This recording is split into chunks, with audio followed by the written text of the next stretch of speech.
et la rentabilité des entreprises cotées localement.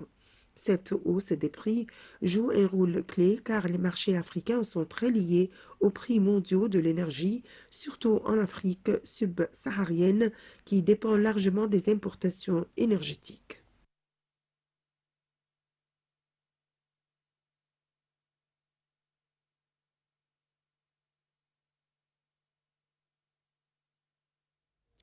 Et chers téléspectateurs, pour plus d'explications sur ce sujet, nous avons le plaisir d'accueillir au bout du fil Madame Farida Choubachi, qui est journaliste et écrivaine. Bonjour. Bonjour à vous et à tous vos téléspectateurs. Merci. Alors, premièrement, pourquoi l'Afrique est-elle vulnérable aux conséquences économiques de la guerre entre l'Iran et les États-Unis et Israël, malgré son éloignement géographique? Bien sûr, mais il y a des besoins d'importation et parfois des projets d'exportation de certains produits africains. Alors là, tous les trajets, toutes les routes, par exemple, au lieu de passer par le canal de Suez, ils sont contraints maintenant, les navires, de passer par le cap de Bonne-Espérance. Et ça multiplie les frais. Et ça consomme beaucoup plus de pétrole et pour continuer à... C'est-à-dire, au lieu de un jour, on a besoin de 12 à 14 jours, par exemple. Oui. Et tout ça, c'est l'inflation, maintenant, qui frappe beaucoup de projets et de produits africains. Justement, comme vous l'avez dit, ils sont loin de la scène directe de la guerre, mais ils subissent les conséquences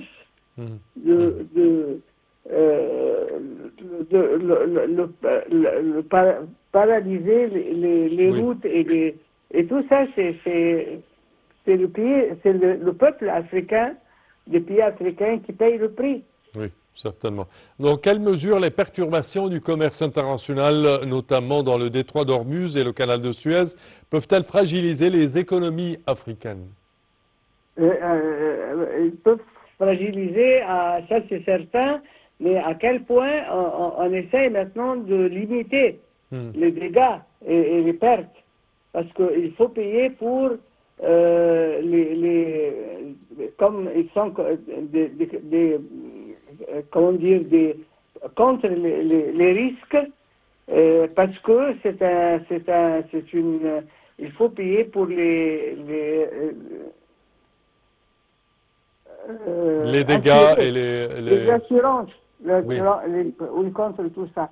Et chaque activité ou chaque côté des pays africains subit les conséquences de cette guerre-là qui nous empoisonne la vie, vraiment. Oui. Comment la hausse des prix du pétrole liée aux tensions au Moyen-Orient peut-elle affecter les économies africaines et le pouvoir d'achat des populations africaines? Justement, c'est le pouvoir d'achat des populations qui est en premier lieu qui m'intéresse, parce que c'est le peuple qui subit. Et le gouvernement, malheureusement, avec cette guerre incroyable et inexplicable aussi, les dirigeants des pays africains n'ont pas partagé, ils n'ont pas appuyé, ils ne s'attendaient pas à cette guerre-là. Et seulement, malheureusement, ils subissent les conséquences sans être une partie de tout ça.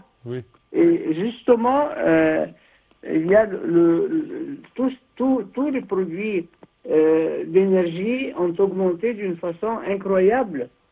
Parce que et ça aussi, ça se répercute sur le peuple qui consomme l'électricité ou le gaz ou n'importe quoi, et tout ça, c'est des centaines de milliers de dollars en plus dans certains pays africains. Oui. Comment la hausse des prix du pétrole certainement affecte-t-elle la région?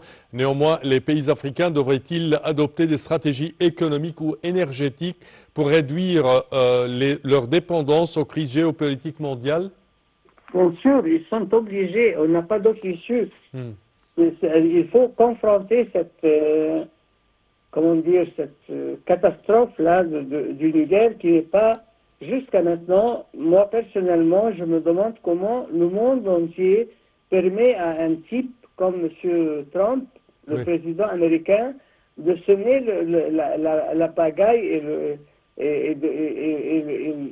comment dire, et les massacres dans le monde entier comme ça, sans que personne ne peut lui mettre fin à ses aspirations un peu, je dirais, un peu folles. Oui. Et là, parce que là, nous sommes, tout le monde maintenant, même les pays européens, subissent les conséquences de cette guerre-là, inexplicable jusqu'à maintenant. On ne sait pas de quoi il parle et chaque jour il change. C'est-à-dire aujourd'hui il fait une déclaration, demain il la renie et il en fait une autre. C'est incroyable. Et ça, les pays africains vraiment sont une victime de cette guerre sans être, ils sont pour rien. On n'a pas partagé, on n'est pas une partie prenant dans ce conflit. Oui, on n'est pas du tout ça. Alors là, les peuples africains, malheureusement, subissent les conséquences néfastes d'une guerre qu'ils n'ont pas souhaitée et qu'ils ne s'attendaient pas. Ça. Madame Farida Choubachi, vous êtes journaliste et écrivaine. Je tiens à vous remercier de vos explications. Merci à vous.